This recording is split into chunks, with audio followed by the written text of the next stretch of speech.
Assalamualaikum warahmatullahi wabarakatuh. Salam guru penggerak. Bergerak, menggerakkan. Ya. Menggerakkan. Bisa dimatikan mic-nya ya.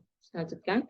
Sebelumnya, marilah kita panjatkan puji syukur atas kehadirat Allah Subhanahu wa taala, atas limpahan rahmat dan hidayahnya, sehingga kita dapat mengikuti acara ini dalam keadaan sehat walafiat.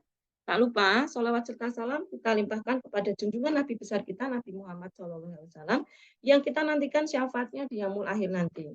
Bapak Ibu guru hebat, saya ucapkan terima kasih telah meluangkan waktunya untuk acara ini. Kurang lebih 1 jam ke depan, saya akan berbagi tentang pemahaman dan pengalaman saya dalam menerapkan budaya positif di kelas. Izinkan saya untuk share screen, Bapak Ibu.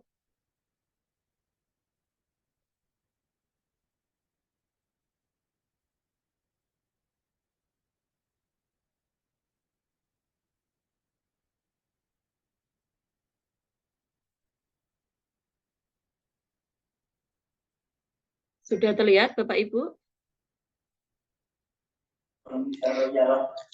Udah. Terima kasih. Bisa dimatikan kembali mic-nya. Bapak Ibu, pada kesempatan ini saya akan berbagi tentang pemahaman dan pengalaman penerapan budaya positif di kelas. Izinkan saya untuk memperkenalkan diri. Nama saya Stianingsih, calon guru penggerak angkatan 9 dari Kabupaten Rembang. Berikutnya, Bapak Ibu, saya bacakan dulu peraturan Zoom dalam kelas ini. Yang pertama yaitu mematikan mic ketika yang lain sedang berbicara. Yang kedua, on kamera jika memungkinkan. Yang ketiga, tekan raise hand ketika ingin bertanya. Yang keempat, izin kolom chat ketika ingin meninggalkan room meet. Berikutnya, kita sepakati nggih. Lanjut. Ya, sebelum ke materi, saya adakan game tebak gambar. Nanti bisa dijawab di kolom chat, Bapak Ibu. Kita mulai. Kita adakan ice breaking dulu, pemasan dulu sebelum materi saya sampaikan. Tebak gambar. Yang pertama.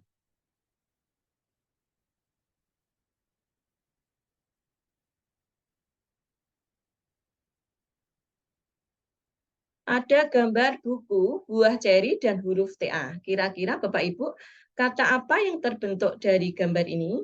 Silakan jawab di kolom chat.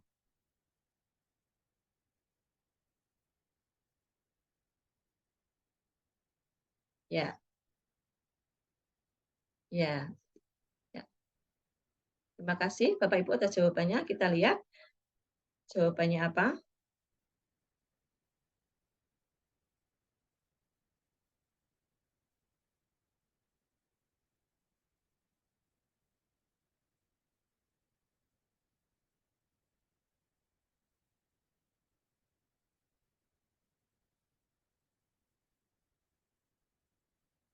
Ya.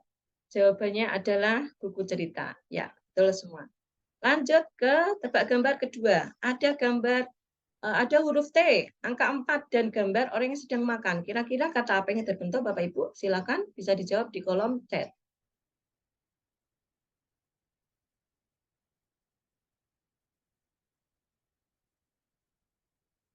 Ya. Terima kasih atas jawabannya, Bapak Ibu. Mari kita lihat jawabannya.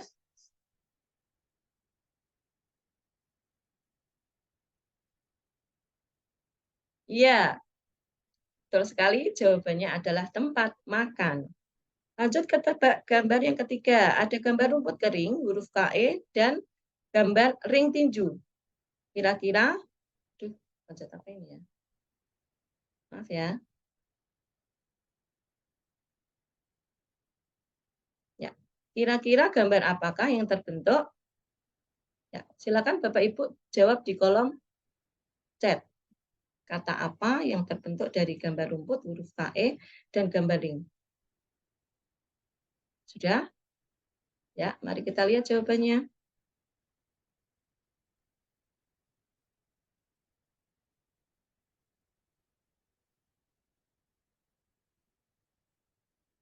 Ya, betul sekali. Jawabannya ada rumput kering. Betul semua jawabannya Bapak Ibu. Terima kasih.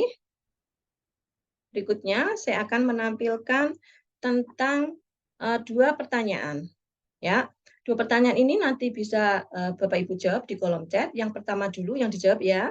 Pertanyaan yang pertama, apakah hukuman dapat mendisiplinkan anak? Bapak Ibu bisa menjawab setuju apa tidak? Silakan dijawab di kolom chat.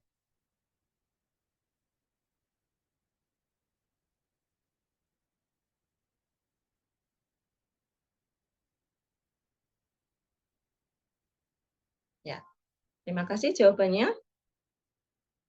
Kemudian pertanyaan yang kedua, apakah pemberian hadiah dapat memotivasi anak? Silakan dijawab di kolom chat.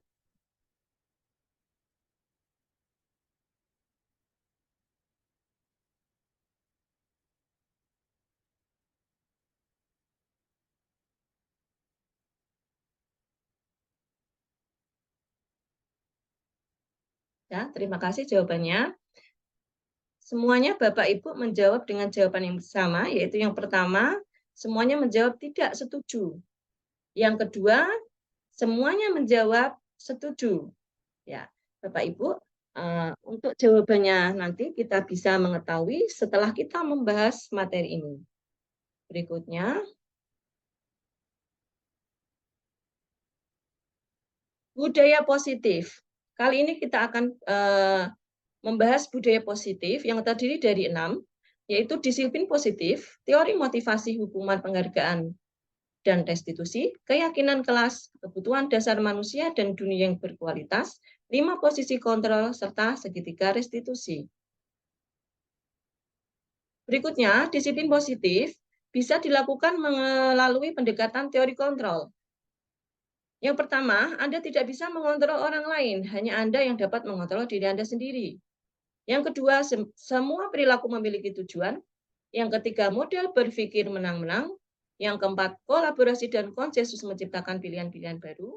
Serta realitas kebutuhan setiap orang berbeda. Berikutnya, apa itu disiplin? Di samping adalah gambar Ki Hajar Dewantara.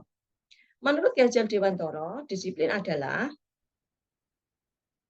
tindakan untuk menciptakan murid yang merdeka. Syarat utamanya adalah harus ada disiplin yang kuat. Berikutnya, disiplin menurut Dian Husein. Dalam Restructuring School Disiplin tahun 2001. Disiplin yang berasal dari bahasa Latin yaitu disiplina yang berarti belajar, bermakna mengontrol diri dan bagaimana menguasai diri untuk memilih tindakan yang mengacu pada nilai-nilai yang kita hargai. Jadi kesimpulannya, disiplin adalah belajar mengontrol diri dengan menggali potensi kita agar tercapai tujuan mulia, yaitu menjadi seseorang yang kita inginkan berdasarkan nilai-nilai yang kita hargai. Berikutnya, nilai-nilai kebajikan universal meliputi keadilan, tanggung jawab, kejujuran, bersyukur, lurus hati, berprinsip, integritas, kasih sayang, rajin, komitmen, percaya diri, kesabaran, dan masih banyak lagi. Berikutnya, teori motivasi hukuman, penghargaan, restitusi. Pada dasarnya, teori perilaku manusia itu ada 3. Yang pertama, untuk menghindari ketidaknyamanan atau hukuman. Seseorang akan berkata, apa yang akan terjadi jika saya tidak melakukannya? Teori yang kedua, untuk mendapatkan imbalan dari orang lain. Dalam hati atau dari benak orang yang ingin mendapatkan imbalan dari orang lain, dia akan berkata, apa yang akan saya dapatkan jika saya melakukannya? Kemudian, teori yang ketiga, untuk menghargai diri sendiri. Maka dia akan berkata, saya akan menjadi orang seperti apa jika saya melakukannya. Teori yang pertama dan yang kedua itu termasuk motivasi ekstrinsik karena berasal dari luar. Sedangkan teori yang ketiga termasuk motivasi intrinsik karena berasal dari dalam diri orang itu sendiri. Berikutnya, perhatikan Bapak Ibu, saya tampilkan sebuah video. Bisa Bapak Ibu perhatikan.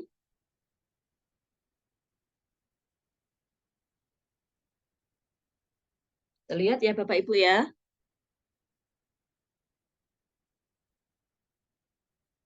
Sudah terlihat videonya Bapak Ibu tadi? Halo, Bapak Ibu? Sudah, Bu. Ya, terima kasih. Sudah, Bu. Nah, tadi ada sebuah ya, terima kasih. Mic-nya bisa dimatikan kembali. Video yang saya tampilkan itu terlihat ada seorang anak yang menjalankan yang melakukan push up ya atas perintah dari gurunya. Seorang anak itu terlambat dihukum oleh gurunya melakukan push up.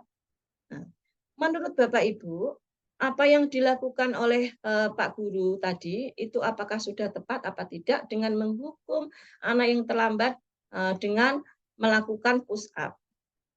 Silakan diketik di kolom chat.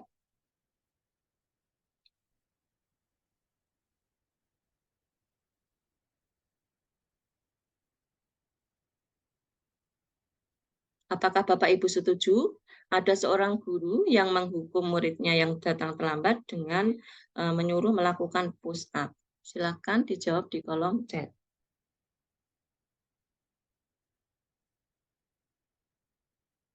Ya. Ya.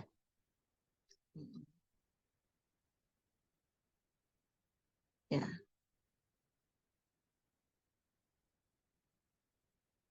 Ya, terima kasih Bapak Ibu atas jawabannya. Ya, tepat sekali Bapak Ibu. Hukuman yang dilakukan oleh Pak Guru dalam video tadi itu tidak tepat ya Bapak. Ya Bapak Ibu, karena apa? Hukuman yang diberikan oleh Pak Guru tadi itu tidak berkaitan atau tidak ada hubungannya dengan kesalahan yang dilakukan oleh anak tersebut. Ya. Jadi saat anak itu melakukan kesalahan, lebih tepatnya itu kita jangan menghukum, tapi kita memberikan konsekuensi.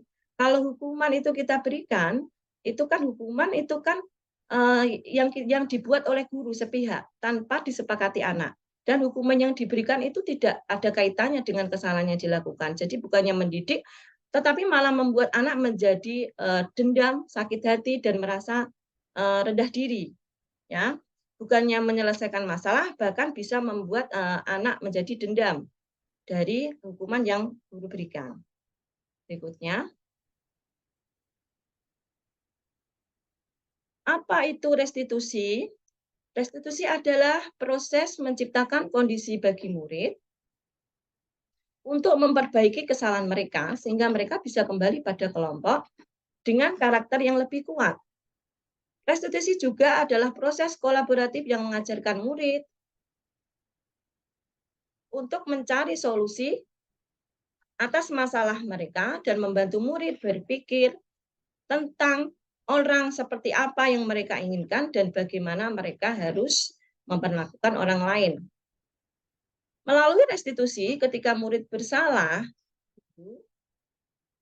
akan menanggapi dengan cara yang memungkinkan murid untuk membuat evaluasi internal tentang apa yang dapat mereka lakukan untuk memperbaiki kesalahannya dan mendapatkan kembali harga dirinya. Restitusi menguntungkan korban, tetapi juga menguntungkan orang yang telah berbuat salah. Berikutnya, ini saya tampilkan perbedaan antara hukuman, konsekuensi, dan restitusi. Bisa Bapak Ibu perhatikan dalam tabel di sebelah kanan dan di sebelah kiri. Berikut adalah perbedaan antara hukuman, konsekuensi, restitusi.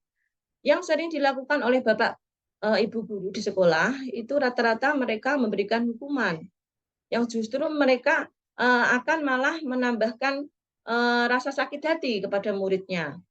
Ya, murid akan tersakiti, murid tidak nyaman, malah mereka akan merasakan dendam. Tapi kalau kita memberikan konsekuensi, murid akan merasa mendapatkan pertanggungjawaban atas kesalahan yang dia lakukan. Jadi konsekuensi itu dibuat dengan kesepakatan antara murid dan guru. Jadi bukan sepihak guru langsung memberikan hukuman tanpa persetujuan atau kesepakatan dari murid. Ya, lebih tepatnya jika anak melakukan kesalahan, kita sebagai guru sebaiknya jangan memberikan hukuman tapi memberikan konsekuensi. Bahkan kalau bisa kita memberikan restitusi. Ya, restitusi itu adalah suatu bentuk timbal balik atau apa itu sebagai bentuk ini murid belajar bertanggung jawab untuk perilakunya, fokus pada pemecahan masalah dalam jangka waktu panjang. Nanti korban mendapatkan ganti. Maksudnya ini restitusi itu ganti rugi. Ganti rugi maksudnya bukan berupa materi ya, tapi berupa pertanggungjawaban. Seperti misal, ada seorang anak bermain-main berlari-larian, tidak sengaja anak itu menarik bajunya temannya sehingga kancing bajunya terlepas. Ya. Terus anak itu menangis, yang kancing bajunya terlepas, lapor pada gurunya. Ya, yang guru lakukan bukan menghukum anak yang tadi yang membuat kancingnya terlepas, tapi melatih anak yang tadi melakukan kesalahan, entah itu disengaja atau tidak, dengan bertanggung jawab atas kesalahan yang telah dilakukannya. Bagaimana caranya? Kancing yang sudah terlepas tadi, yang ditarik baik dengan sengaja atau tidak itu, dikembalikan lagi seperti semula, dijahit lagi, kancingnya dipasang lagi, biar bisa kembali seperti semula. Itu namanya restitusi, ya. Jadi bukan hukuman. Jadi restitusi itu menguntungkan orang yang disalahi dan tidak merugikan orang yang bersalah. Jadi menyelesaikan masalah. Lanjut. Penerapan yang saya lakukan selalu berusaha membangun motivasi dengan memberikan pemahaman dan contoh tindakan yang positif. Selalu berusaha memilih opsi restitusi jika anak berperilaku negatif, berkolaborasi dengan teman sejawat dalam menerapkan budaya positif. Berikutnya, keyakinan kelas. Mengapa keyakinan kelas? Mengapa tidak peraturan kelas? Jawabannya ada di sini, Bapak Ibu. Seperti halnya kita memiliki peraturan saat menggunakan sepeda motor. Mengapa kok kita harus memakai helm saat menggunakan sepeda motor? Tujuannya adalah bukan karena ingin takut ditilang polisi, tapi lebih tepatnya adalah untuk keselamatan diri kita sendiri. Berikutnya, pertanyaan yang kedua, mengapa kita memiliki peraturan tentang penggunaan masker atau mencuci tangan setiap saat? Itu jawabannya yaitu untuk kesehatan diri kita sendiri dan keselamatan kita. Nilai-nilai inilah yang kita sebut dengan keyakinan. Seseorang akan lebih tergerak untuk menjalankan keyakinannya daripada hanya sekedar mengikuti serangkaian peraturan tertulis tanpa makna. Berikutnya, pembentukan keyakinan kelas. Pembentukan keyakinan kelas, satu, bersifat lebih abstrak, yang kedua dibuat dalam bentuk positif, yang ketiga berupa pernyataan-pernyataan universal, yang keempat tidak terlalu banyak, yang kelima seharusnya semua warga kelas ikut berkontribusi dalam pembentukan keyakinan kelas. Berikut saya tampilkan prosedur pembuatan keyakinan kelas yang sudah saya lakukan bersama murid saya kelas 6 di kelas. Yang pertama, saya mencatat masukan dari seluruh siswa keyakinan kelas apa yang mereka usulkan, itu saya catat semua. Kemudian saya tinjau kembali, kira-kira masukan dari semua murid itu yang lebih tepat, yang lebih masuk, sesuai dengan keyakinan kelas itu yang mana, saya tinjau kembali.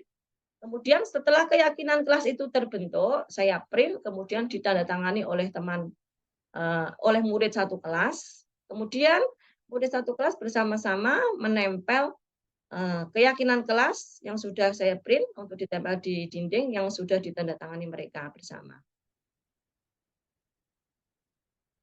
Refleksi yang saya lakukan, yang saya dapatkan dari pembentukan keyakinan kelas, anak lebih antusias melaksanakan keyakinan kelas. Anak memiliki kesadaran diri untuk bertanggung jawab jika tindakan mereka tidak sesuai dengan keyakinan kelas. Tindak lanjut yang saya lakukan yaitu mengevaluasi keyakinan kelas secara berkala dan merevisinya jika ada yang tidak sesuai. Berikutnya, yang saya paparkan yaitu kebutuhan dasar manusia. Pada dasarnya, kebutuhan dasar manusia itu ada 5. Yang pertama, ingin bertahan hidup. Yang kedua, mendapatkan kasih sayang dan rasa diterima. Yang ketiga, kebebasan. Yang keempat, kesenangan. Yang kelima, penguasaan. Berikutnya, yang saya paparkan yaitu restitusi 5 posisi kontrol. Ada 5 posisi kontrol. Yang pertama yaitu sebagai penghukum. Posisi kontrol guru sebagai penghukum, seorang penghukum bisa menggunakan hukuman fisik maupun verbal. Seperti video yang saya tampilkan tadi, seorang guru itu menyuruh muridnya yang datang terlambat dihukum untuk melakukan push up, ya. Yang dilakukan guru tersebut itu dia posisinya sebagai penghukum. Karena dia disuruh push up berarti penghukum hukuman fisik. Orang-orang menjalankan posisi penghukum senantiasa mengatakan bahwa sekolah memerlukan sistem atau alat untuk lebih menekan murid lebih dalam lagi. Guru yang menerapkan posisi penghukum akan berkata, patuhi aturan saya, atau awas, kamu selalu saja salah. Selalu pasti, selalu yang terakhir selesai. Guru seperti ini senantiasa percaya hanya ada satu cara agar pembelajaran bisa berhasil, yaitu dengan cara dia. Berikutnya, posisi 5 kontrol yang kedua yaitu pembuat merasa bersalah. Pada posisi ini, biasanya guru akan bersuara lebih lembut. Pembuat rasa bersalah akan menggunakan keheningan yang membuat orang merasa tidak nyaman, bersalah, atau rendah diri. Biasanya kata-kata yang keluar itu akan seperti ini. Ibu sangat kecewa sekali dengan kamu. Berapa kali Bapak harus memberitahu kamu? Gimana coba? Kalau orang tua kamu tahu kamu berbuat begini. Di posisi ini, murid akan memiliki penilaian diri yang buruk tentang dirinya. Murid merasa tidak berharga dan telah mengecewakan orang-orang yang disayanginya. Berikutnya, posisi kontrol yang ketiga yaitu sebagai teman. Guru pada posisi ini itu tidak akan menyakiti muridnya, namun akan berusaha mengontrol murid melalui persuasi atau melalui ajakan. Posisi teman, guru bisa negatif atau positif. Positif ini berupa hubungan baik yang terjalin antara guru dan murid. Pada posisi seperti ini, guru akan berkata, ayo bantulah demi Bapak ya. Ayo ingat tidak bantuan Bapak selama ini. Ya sudah, kali ini tidak apa-apa. Nanti Ibu bantu bereskan. Hal negatif dari posisi teman, itu ada negatifnya ya Bapak Ibu, yaitu apabila suatu saat guru tersebut tidak membantu, maka murid akan merasa kecewa. Dan mereka akan berkata, saya pikir Bapak Ibu teman saya. Murid akan merasa kecewa dan tidak mau lagi berusaha. Sehingga yang timbul adalah murid hanya akan bertindak untuk guru tertentu, tidak untuk guru yang lain. Murid akan bergantung pada guru tersebut. Berikutnya, posisi kontrol yang kelima, guru sebagai pemantau. Memantau berarti mengawasi. Pada saat kita mengawasi, kita akan bertanggung jawab atas perilaku orang yang kita awasi. Posisi pemantau berdasarkan pada peraturan, yaitu peraturan dan konsekuensi. Dengan menggunakan sanksi atau konsekuensi, kita dapat memisahkan hubungan pribadi kita dengan murid. Sebagai seseorang yang menjalankan posisi pemantau, mereka akan berkata seperti ini. Peraturannya apa? Apa yang telah kamu lakukan? Sanksi atau konsekuensinya apa? Seorang pemantau sangat mengandalkan perhitungan, catatan, data yang dapat digunakan sebagai bukti atas perilaku seseorang. Posisi ini akan menggunakan stiker, slip catatan, daftar cek, posisi pemantau. Sendiri berasal dari teori stimulus respon yang menunjukkan tanggung jawab guru dalam mengontrol murid. Berikutnya, posisi sebagai manajer. Posisi terakhir sebagai manajer adalah posisi di mana guru berbuat sesuatu bersama dengan murid, mempersilakan murid mempertanggungjawabkan perilakunya, mendukung murid agar dapat menentukan solusi atas permasalahannya sendiri.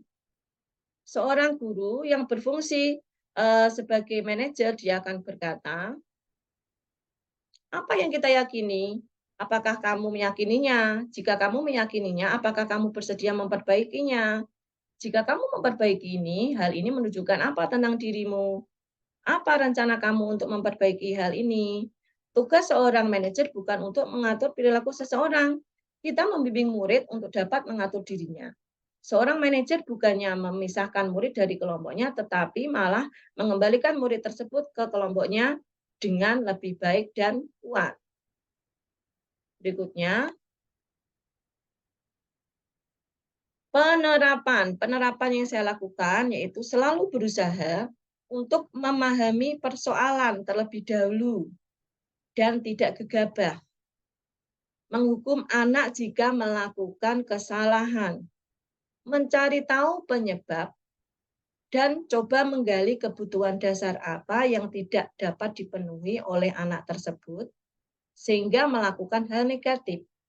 Dengan begitu, kita dapat mencari solusi yang tepat. Berikutnya, apa itu segitiga restitusi? Segitiga restitusi, langkah-langkah yang ditempuh untuk segitiga restitusi yang pertama yaitu menstabilkan identitas, memvalidasi tindakan yang salah, menanyakan keyakinan. Berikutnya, penerapan segitiga restitusi pada siswa kelas 6 SD Negeri 2 Tengger, Kecamatan Sale, Kabupaten Rembang. Berikut saya tampilkan penerapan segitiga restitusi yang sudah saya lakukan di kelas. Bisa Bapak Ibu perhatikan. Kasus yang pertama yaitu tidak mengerjakan PR.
Itu tadi video penerapan segitiga restitusi yang sudah saya lakukan di kelas saya.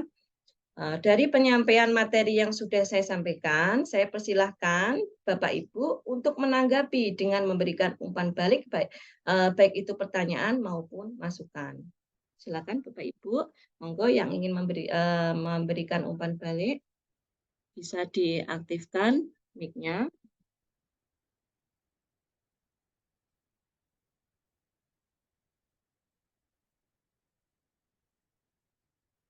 Ya, jadi dari materi yang sudah saya sampaikan tadi beserta videonya,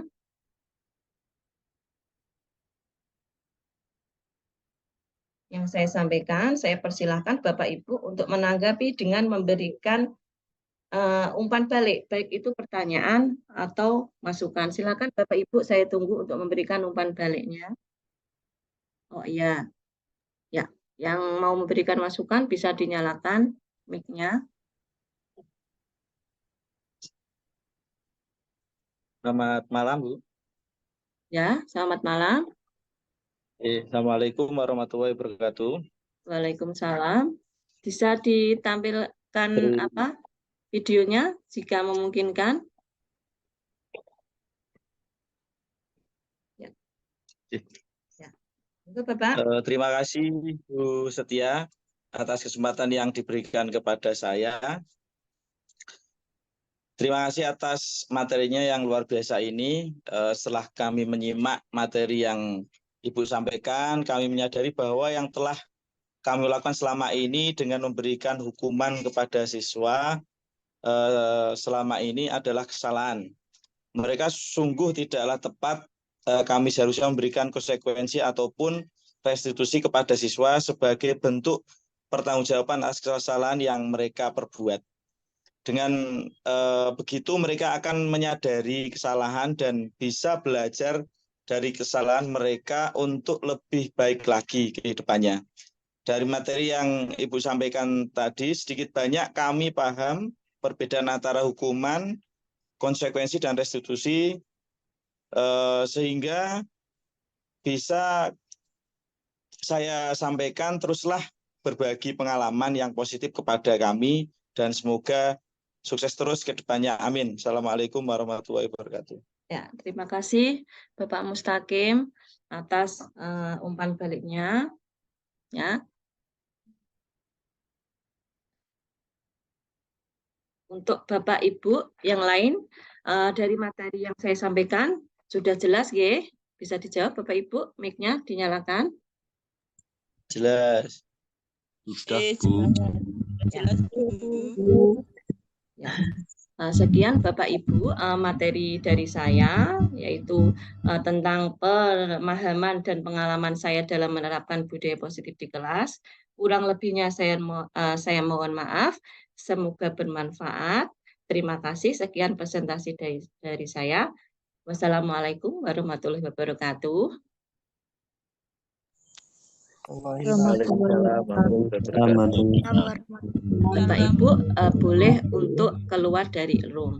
Silakan Bapak Ibu.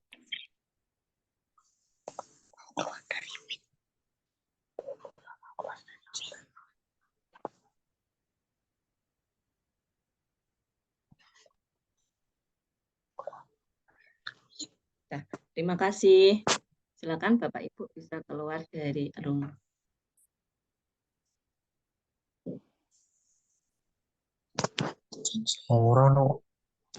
Ya, assalamualaikum. Waalaikumsalam warahmatullahi wabarakatuh. Saya tutup ya Bapak Ibu.